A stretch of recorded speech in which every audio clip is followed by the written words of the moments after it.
Hello! Hi అండి. Welcome back to my channel Deekshu mamma's kitchen. ఇంకొక వీడియోతో నేను మీ ముందుకు వచ్చాను. Chicken curry with veg pulao. Chicken కర్రీకి కావాల్సిన పదార్థాలు నేను వీడియోలో అప్లోడ్ చేశాను.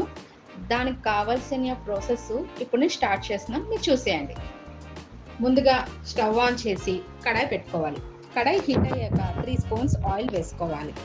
ఆయిల్ కాగాక పక్కన తీసి పెట్టుకున్న యాలకులు, లవంగాలు, దాల్చిన చెక్క, బిర్యానీ ఆకు ఇంకా ఆనియన్స్ వేసి కలుపుకోవాలి. అందులోనే పచ్చిమిర్చి వేసి మళ్ళీ కలుపుకోవాలి. ఆనియన్స్ ఎర్రగా రావడం కోసం కొంచెం ఉప్పు వేసుకోవాలి.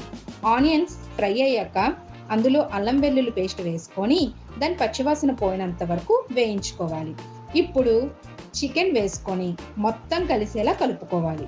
ఆ తర్వాత మూత పెట్టి మగ్గించాలి. మూత పెట్టిన తర్వాత నీరంతా ఇంకిపోయాక ఇందులో రుచికి సరిపడా సాల్ట్, ధనియాల పౌడర్, కారం, ఇంకా పసుపు, గరం మసాలా, చికెన్ మసాలా, లాస్ట్లో కొంచెం టేస్ట్కి సరిపడినంత కసూరి మేతి వేసి బాగా దాని పచ్చివాసన పోయినంత వరకు వేయించాలి. అది కూడా మీడియం ఫ్లేమ్లో 2 మినిట్స్ వేయించుకున్న తర్వాత తీసేసి అందులోనే 2 కప్స్ వాటర్ వేసుకోవాలి. వాటర్ వేసి బాగా కలుపుకోవాలి. కలుపుకొని మీడియం ఫ్లేమ్లో 5 మినిట్స్ ఉంచాలి, ఉడికించుకోవాలి. ఆ తర్వాత తీసేసి అందులో కొత్తిమీర చల్లి మళ్ళీ సిమ్లో స్టవ్ ఆన్ చేసి ఉంచుకొని 5 మినిట్స్ తర్వాత వేడివేడి చికెన్ కర్రీ రెడీ.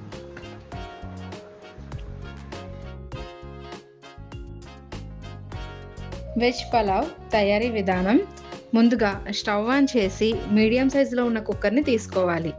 అది వేడయ్యాక 1 slide butter and 2 spoons oil add చేసుకొని బటర్ కరిగే వరకు కలుపుకోవాలి.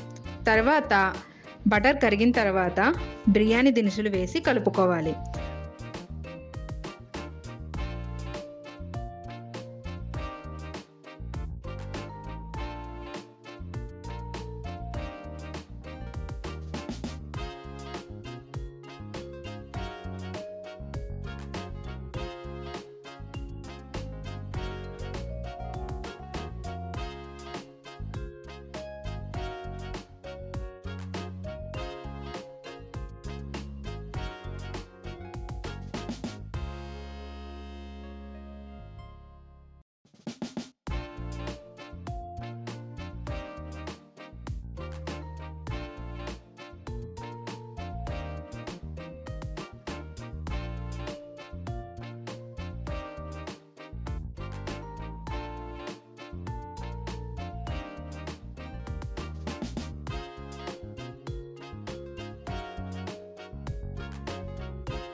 అందులో ఆనియన్స్, పచ్చిమిర్చి వేసి కలుపుకోవాలి.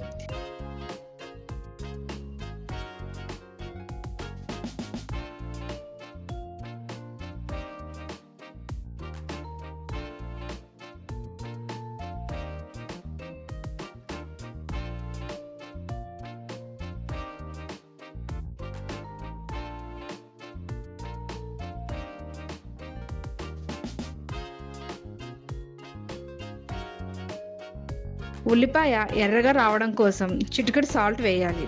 ఆనియన్స్ ఎర్రగా అయ్యాక ముందుగా కట్ చేసుకున్న వెజిటేబుల్స్ని ఒక్కొక్కటిగా వేసి కలుపుకోవాలి.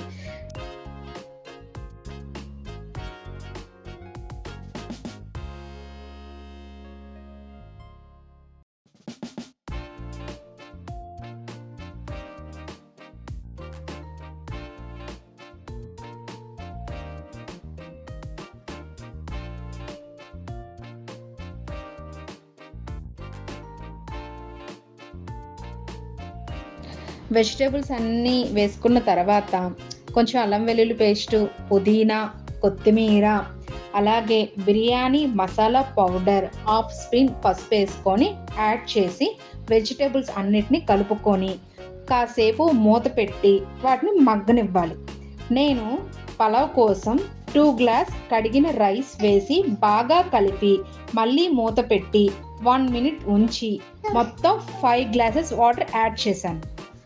మూత పెట్టి వదిలేసిన 5 మినిట్స్ తర్వాత కొంచెం రైస్ ఒక పలుకు ఉడికిన తర్వాత కుక్కర్ మూత పెట్టేసి 3 విజిల్స్కి ఆపేయాలి. అది కూడా ఎలా అంటే ఫస్ట్ 2 విజిల్స్ పూర్తిగా వచ్చి థర్డ్ విజిల్ వచ్చేస్తుంది అనగా సిమ్లో పెట్టి ఒక 5 మినిట్స్ తర్వాత స్టవ్ ఆఫ్ చేసి అలా ఉంచేయాలి. 5 మినిట్స్ అయిపోయాక ఆవిరి మొత్తం పోతుంది కదా, అప్పుడు దాన్ని ఓపెన్ చేసి చూస్తే వేడి వేడి పలావ్ రెడీ.